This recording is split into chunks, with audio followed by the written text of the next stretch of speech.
Kemudian yang terakhir yang menjadi concern rekan-rekan tentunya terkait dengan posisi institusi Polri.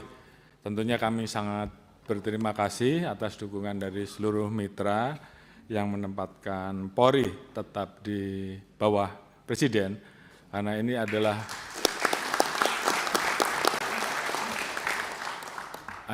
bagian dari mandat reformasi yang tentunya harus ditindaklanjuti. Beberapa TAP MPR sudah dikeluarkan sampai dengan memisahkan Polri dari TNI untuk menjelaskan tentang apa tugas Polri sebagai penjaga keteraturan sosial, penjaga keberagaman sosial, dan TNI sebagai penjaga kedaulatan negara kesatuan Republik Indonesia. Tentunya penempatan Polri sebagai alat negara yang kita tahu semua bahwa ada hal-hal khusus bahwa pada saat situasi genting, maka posisi Polri sebagai alat negara yang bertugas di bidang keteraturan sosial, di bidang menjaga harkat timas, tentu harus selalu dikontrol. Oleh karena itu, mekanisme check and balances, yaitu oleh persetujuan oleh DPR, menurut kami itu menjadi sangat penting. Karena itu juga untuk mengontrol dan menjaga Polri agar tetap bisa melaksanakan tugas pokok sesuai dengan amanat dari Undang-Undang Dasar dan amanat Undang-Undang. Mohon maaf Bapak-Bapak dan Ibu-Ibu sekalian, kami tentunya institusi Polri menolak kalau sampai ada usulan Polri berada di bawah kementerian khusus.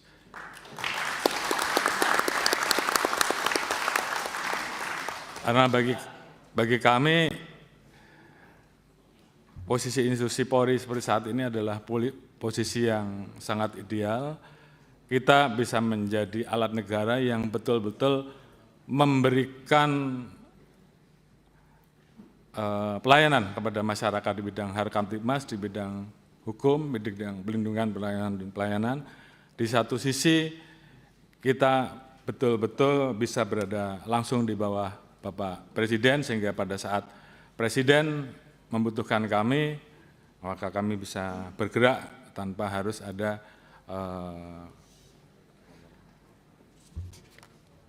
kementerian-kementerian yang kemudian tidak mau, ini menimbulkan potensi matahari kembar menurut saya. Jadi kalau tadi saya harus memilih karena beberapa kali ada yang menyampaikan Kapolri sudah 5 tahun, kalau saya harus memilih, dan kemarin sudah saya sampaikan, bahkan ada beberapa orang yang menyampaikan ke saya lewat WA bahwa mau enggak Pak Kapolri jadi Menteri Kepolisian. Dalam hal ini saya tegaskan bahwa di hadapan Bapak-Bapak dan Ibu-Ibu sekalian dan seluruh jajaran bahwa saya menolak polisi di bawah kementerian.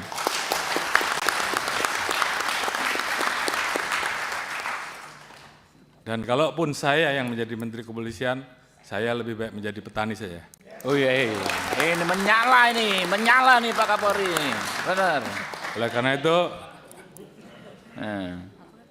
saya anggap meletakkan Polri di bawah kementerian sama saja melemahkan institusi Polri, melemahkan negara, dan melemahkan Presiden.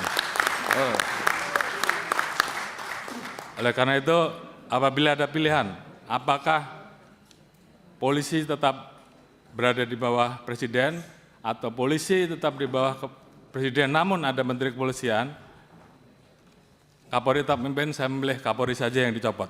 Saya kira itu sebagai bentuk sikap tegas.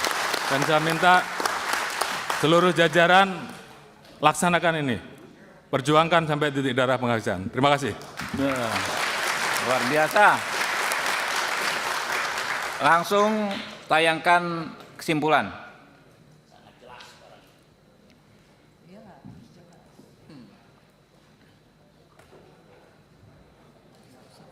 Sudah ditayangkan? Langsung semua ya. Kesimpulan, rapat kerja Komisi 3 DPR RI dengan Kepala Kepolisian Negara Republik Indonesia dan Kepala Kepolisian Daerah se-Indonesia.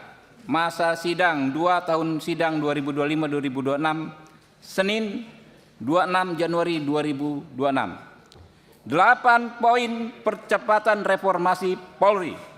1. Komisi 3 DPR RI menegaskan bahwa kedudukan Polri berada di bawah Presiden langsung dan tidak berbentuk kementerian yang dipimpin oleh Kepolisian Negara Republik Indonesia yang diangkat dan diberhentikan oleh Presiden dengan persetujuan Dewan Perwakilan Rakyat Republik Indonesia sebagaimana diatur dalam pasal 7 TAP MPR nomor 7/MPR tahun 2000 dan peraturan perundang-undangan yang berlaku. Bisa disepakati? 2. Komisi 3 DPR RI mendukung maksimalisasi kerja Kompolnas untuk membantu Presiden dalam menetapkan arah kebijakan Kepolisian Negara Republik Indonesia dan memberikan pertimbangan kepada Presiden dalam pengangkatan dan pemberhentian Kapolri sebagaimana diatur dalam pasal 8 TAP MPR nomor 7 tahun 2000. Sepakat? 3. Komisi 3 DPR RI menegaskan bahwa penugasan anggota Polri untuk menduduki jabatan di luar struktur organisasi Polri saat ini bisa dilakukan berdasarkan Perpol nomor 10 tahun 2025 karena sudah sesuai dengan pasal 30 ayat 4 Undang-Undang Dasar 1945 dan materi tersebut akan dimasukkan dalam perubahan Undang-Undang Polri. Setuju? 4. Komisi 3 DPR RI akan memaksimalkan pengawasan terhadap Polri berdasarkan pasal 20A Undang-Undang Dasar 1945 dan meminta pengawasan internal Polri diperkuat dengan terus menyempurnakan Biro Wasidik, Inspektorat dan Propam. Setuju? 5. Komisi 3 DPR RI menegaskan bahwa perencanaan dan penyusunan anggaran Polri yang saat ini dilaksanakan dengan prinsip berbasis akar rumput atau bottom up, yaitu diawali dari usulan kebutuhan dari masing-masing satker jajaran Polri yang disesuaikan dengan pagu anggaran dari Kementerian Keuangan, mulai dari pagu indikatif, pagu anggaran dan alokasi anggaran sampai dengan DIPA Polri, sampai menjadi DIPA Polri, dengan mempedomani mekanisme penyusunan anggaran yang diatur dalam PMK nomor 62 tahun 2023 dan PMK nomor 107 tahun 2024 sudah sesuai dengan semangat reformasi Polri dan harus dipertahankan. Setuju? 6. Komisi 3 DPR RI meminta agar dalam melakukan reformasi Polri dititik beratkan pada reformasi kultural dimulai dengan perbaikan maksimal kurikulum pendidikan kepolisian dengan menambahkan nilai-nilai penghormatan terhadap hak asasi manusia dan demokrasi. Setuju? 7. Komisi 3 DPR RI meminta maksimalisasi penggunaan teknologi dalam pelaksanaan tugas Polri seperti penggunaan kamera tubuh, kamera mobil saat pelaksanaan tugas dan penggunaan teknologi kecerdasan artifisial dalam pelaksanaan pemeriksaan. Setuju? 8. Komisi 3 DPR RI menegaskan bahwa pembentukan RUU Polri akan dilakukan oleh DPR RI dan pemerintah berdasarkan Undang-Undang Dasar 1945, Undang-Undang Nomor 13 Tahun 2022 tentang pembentukan peraturan perundang-undangan, Undang-Undang Nomor 13 Tahun 2019 tentang MPR, DPR, DPD dan DPRD serta peraturan perundang-undangan yang terkait. Setuju? Ya, rekan-rekan dari Pak Kapolri. Oke? Ya. Jika dengan demikian selesailah sudah agenda kita hari ini. Nanti Pak Kapolri kita tanda tangan. Saya tutup. Billahi taufiq wal hidayah. Wassalamualaikum warahmatullahi wabarakatuh.